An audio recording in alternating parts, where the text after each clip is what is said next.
Welcome back, boxing fans, to a great show with Sean on Boxing. Today, I'm talking about Charles Conwell, the 154-pound contender.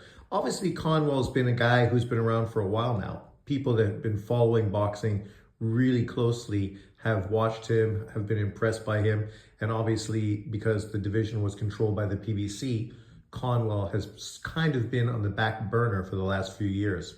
But this year, he's been busy. He's made a name for himself even more. And obviously, he's on the brink now of doing something fantastic. The question is, who is he going to fight? Obviously, right now you have Sebastian Funduro, who is currently the WBC and WBO champion. Bud Crawford, who currently is the WBA champion. And Bakram Murtazaliev, who is the IBF champion. You would say, based on the champions, the most likely potential opponent would probably be IBF champion Bakram Murtazaliev, because that's obviously a guy that doesn't have a huge name, and if the promoters were willing to pay him a good amount of money, they could potentially put a guy like Conwell, a very tough, hard, old school fighter, in with him. That would be a great scrap, because both of those guys are real old school fighters, and it would be a real war that I'd love to see. Obviously, with Funduro, he's going to be fighting Errol Spence, apparently, and we can assume that, you know, Charlo might be in the mix as well, and the PBC is going to try to do what the PBC does.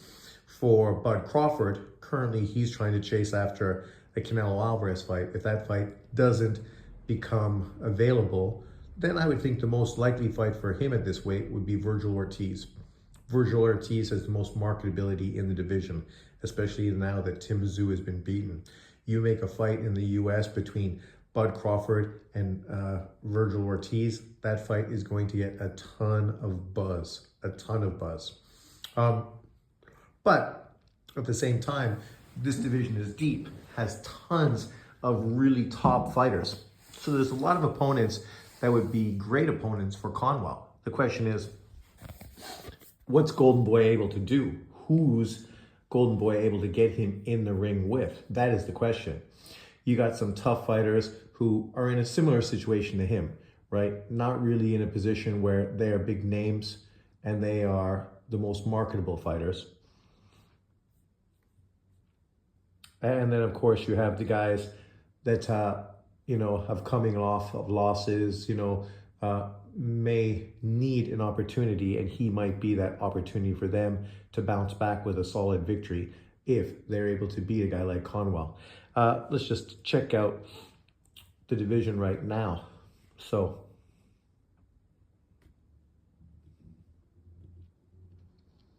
Conwell destroyed this fighter, but to be fair, Argentinian fighter like him, a blown up record, looks good, 20 wins, 13 knockouts, but when you look closer, you realize the guy hadn't really been in the ring with anybody. But if we go down this division, you got Crawford, Murtazaliev, Vergil Ortiz, Madrimov, who's going to be fighting Vergil Ortiz, Conwell, who currently on BoxRec is ranked number 5, Jorge Garcia Perez, who also just fought this weekend on the Jaime Munguia undercard. That's a potential opponent, right? Both guys are ranked very high, both 27-year-olds, and both guys that are tough opponents, but not really marketable. Xander Zayas, Sergey Boholchuk, Funduro, Tim Tszyu, Jesus Ramos, who's right there. And then, you have a string of other guys underneath of them. Obviously, up-and-comers like Yonedas Teles, the tough Cuban fighter. Guys like Erickson Lubin, obviously a dangerous fighter who's still in the mix. Up-and-coming Irish fighter Callum Walsh. Old veterans like Michelle Soro. So you have a good mix of fighters, Magomed Kurbanov, Josh Kelly, Abbas Barrow. So the question is, who is the most likely opponent for a guy like Conwell? Because Conwell's a tough opponent. He's not the hardest puncher. He's not the fastest guy. You can hit him, but he's a real old school throwback dude, right? Good fundamentals, tough defense, a good body puncher, a hard enough puncher that if he catches you clean, you're the fucking out of there. He works the head, he works the body. He's good from mid-range. He's good on the inside as well. He's a guy who makes you miss, makes you pay. but is not the most dynamic fighter, right? So you know he's beatable. The question is your style and your heart enough to beat him, right? And that's a question obviously these promoters will have to ask themselves. We know that Bohulchuk is currently scheduled in another fight, obviously on the Usyk undercard. Madrimov is fighting Virgil Ortiz, right? At this point, it would be interesting to see who you can get him in with. Leave it in the comment section below. Who would you like to see Charles Conwell face next?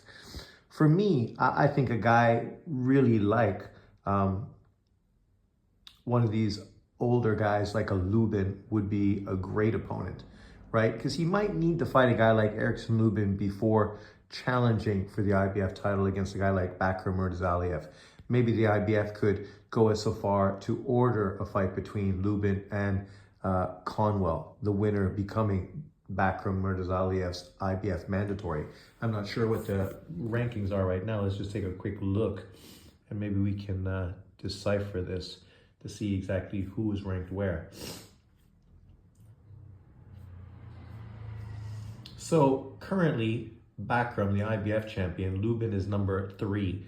The number 1 and 2 positions are available, meaning that, of course, they could force Lubin to fight someone to earn the mandatory position. Right now, under him is Josh Kelly, Xander Zayas, Walsh, Jesus Ramos.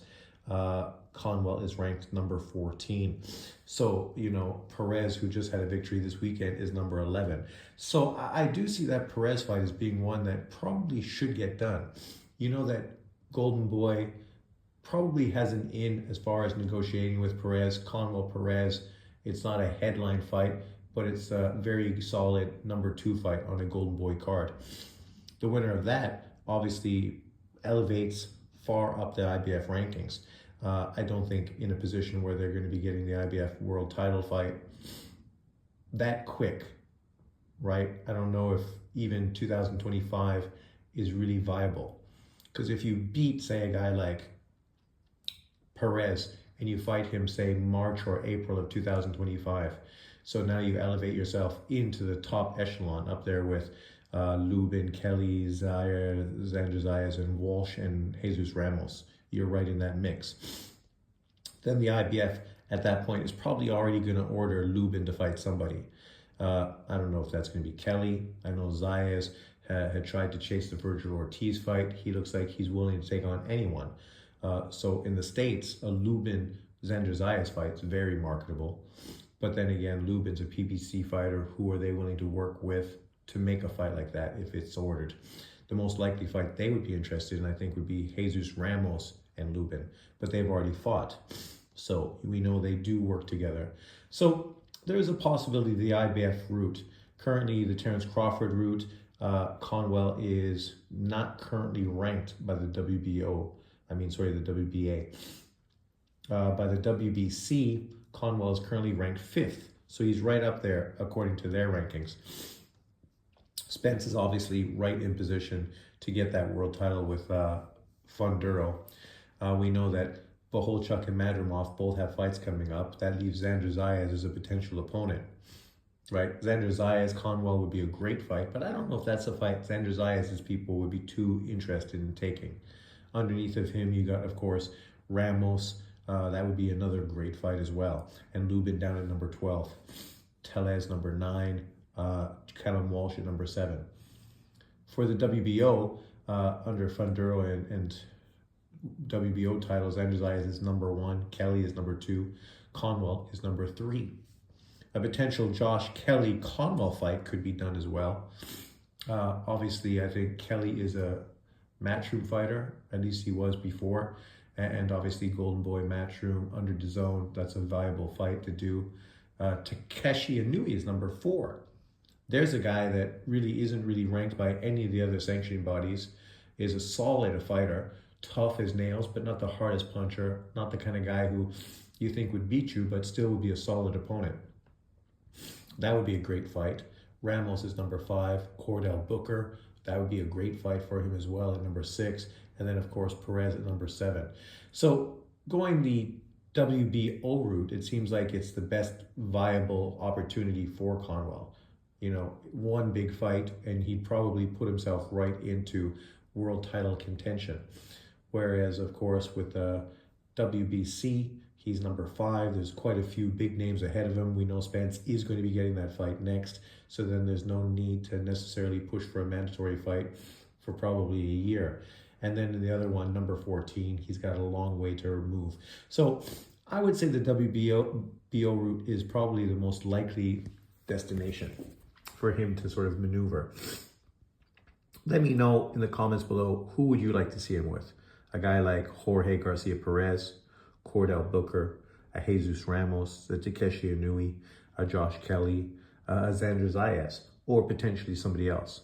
But let me know what you think of him. I've always liked him. He's a good fighter. But as I say, he's not the most marketable, not the most entertaining fighter in the ring. He just goes about doing what he does, very workmanlike way, is very effective, made this guy look very one-dimensional and obviously not on his level. But what's he going to do against a real top-level fighter? That's the real question. Let me know.